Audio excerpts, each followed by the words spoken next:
उसको देखा मुझे, सारी स्थिति स्वतः स्पष्ट हो गई।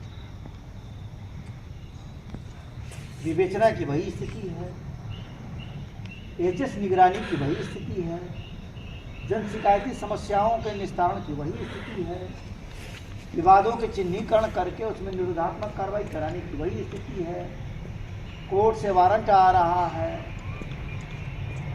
उसकी तामीला की वही स्थिति है। भगवान जाने आप लोग कर क्या रहे हो, किस चीज में बिजी हो, तो आप ही लोग बेहतर बता सकते। मात्र जाड़े का सीजन चल रहा है और जाड़े के सीजन में हर साल अपराध बढ़ते हैं। ढेर सारे लोग पुराने हैं, उनको खूब अच्छी तरीके से पता होगा कि जब ग्राम प्रधानी का इलेक्शन आने वाला रहता है तो एक साल पहले से गांव में रंजिशें बढ़ती हैं।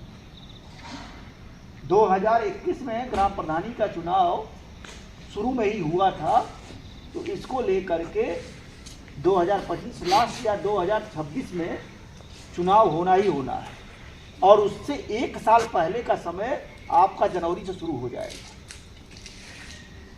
तो उस स्थिति में अगर आप लोगों की यही कार्य पद्धति रही तो निश्चित रूप से आप लोग कुछ नहीं कर पाओगे। हमारे सिर्फ चाहने से अपराध थोड़े रुकेगा। अपराध रोकने के लिए एक परंपरागत पुलिसिंग होती है। एक तरफ हम लोगों को क्षेत्र में निकलना पड़ता है, दूसरी तरफ हम लोगों को अपराधियों का चिन्हीकरण करना पड़ता है और ये पहले से बना के करना पड़ता है कि हमें किसके खिलाफ कार्रवाई करनी है। अपराधियों के चिन्हीकरण के लिए जो ऑलरेडी ट्रेंड आपके जो है, चिन्हित लोग जो हैं, जिसको आप लोग एचएस बोलते हो, महीना का महीना निकल जा रहा है, कोई चेकिंग नहीं हो रही। बहुत खराब बात है। तो अभी एक अभियान चला करके इसी साल जो साल के आपके जो भी दिन बचे हुए हों, इसमें हर एचएस की चेकिंग हो जाएगी। हर एचएस की चेकिंग करके उसकी सक्रियता के आधार पर निरोधात्मक कार्रवाई हो जाए। ऐसा नहीं चलेगा कि आप एचएस को एक तरफ आप रिगार्ड कर रहे हैं कि हमारा ये दुराचारी है, फेसिलिटेटर से, और उसको हम छोड़ दें खुलेआम, जो मर्जी हो करे। दूसरी चीज, आप सब लोग जानते हो कि अपराध को रोकने के लिए आवश्यक ये है कि जो पब्लिक ग्रीवांसेज हों, जो जनता की शिकायतें हों, जो उनकी समस्याएं हैं, वो अगर आपके पास आ रही है माध्यम चाहे जो भी हो, चाहे ऑनलाइन आ रही हो, आपके थाने पे लोग आके बता रहे हो, कप्तान साहब के माध्यम से आ रही हो, हायर अफसर के माध्यम से आ रही हो, उस पर त्वरित कार्रवाई हो, गुणवत्तापरक कार्रवाई हो। निस्तारण और समाधान दोनों अलग अलग शब्द होता है। तो प्रकरण का निस्तारण करने का प्रयास मत करिए, आप लोग समाधान करने की कोशिश करिए। जो हमारे ये बीट पुलिस अधिकारी साहबान हैं, मैं देख रहा था, भगवान जाने क्या समस्या है इन लोगों को।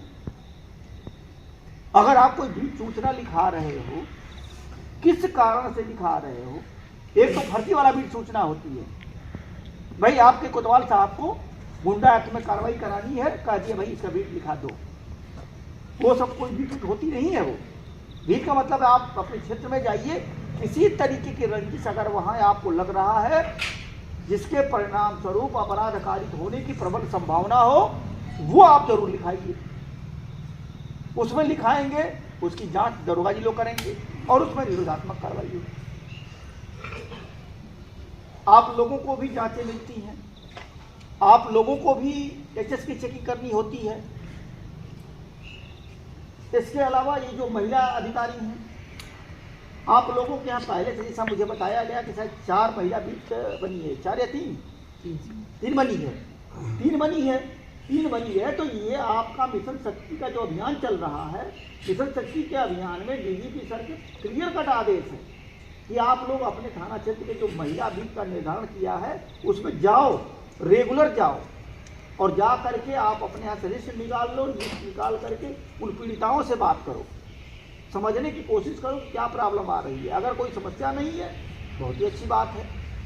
अगर वो आ गया है और फिर वही क्राइम कर रहा है, जरा धमका रहा है, गवाही देने से मना कर रहा है, सुलह करने का दबाव बना रहा है, तो उसमें आकर के आपको बताना है, कार्रवाई करानी है। आप अपने क्षेत्र में जाओ तो ये आपको पता है कि महिला संबंधी अपराध होता क्या है, किस किस टाइप के अपराध उसकी श्रेणी में आती है, मुझे बताने की आवश्यकता नहीं है। उन चीज़ों के लिए कौन कौन एरिया है आइडेंटिफाई कर लो, आइडेंटिफाई करके फिर उसमें कार्रवाई कराओ। भाई आप ही लोगों के यहाँ एंटी रोमियो का भी दस्ता होगा, उसको भी इफेक्टिव करो। आप लोगों के यहाँ जो पीआरबी है, पीआरबी किस स्थान पे कब खड़ा हो, इधर किस प्रकार के अपराध की संभावना बनती है, उसके अकॉर्डिंगली आप उसको रिशेड्यूल करो। उसी तरीके से आप जो चौकीदार साहबान हैं, क्या उसकी प्रकृति है, कौन कौन पक्षकार हैं, वर्तमान में क्या कार्रवाई आप लोगों ने किया, इसका उल्लेख ही नहीं, तो फिर इस रजिस्टर से हमें क्या लेना देना है यार। ये कोडरा पता नहीं कहाँ है, कोडरा 4 नंबर आप ही क्या है ना। जी सर। तो ये 4 नंबर में आपने पता नहीं क्या प्रथम पक्ष दूसरी पक्ष बना दिया, एक लाइन यहाँ लिख दिया जमीनी विवाद, इसकी प्रकृति पैमाइश और क्या क्या किस तरीके का विवाद है, कहाँ वो हो रहा है, कुछ लिखा ही नहीं, तो क्या मुझे पता चलेगा कि काहे के विवाद है।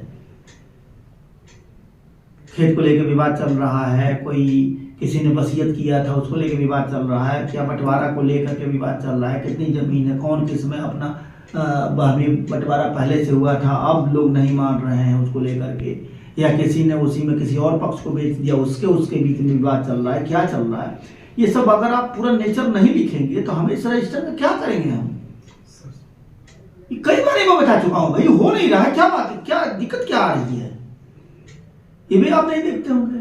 आप तो अच्छा किए हैं मुंशी जी, एकदम मूर्ति के तरीके से खड़े हो जाइए,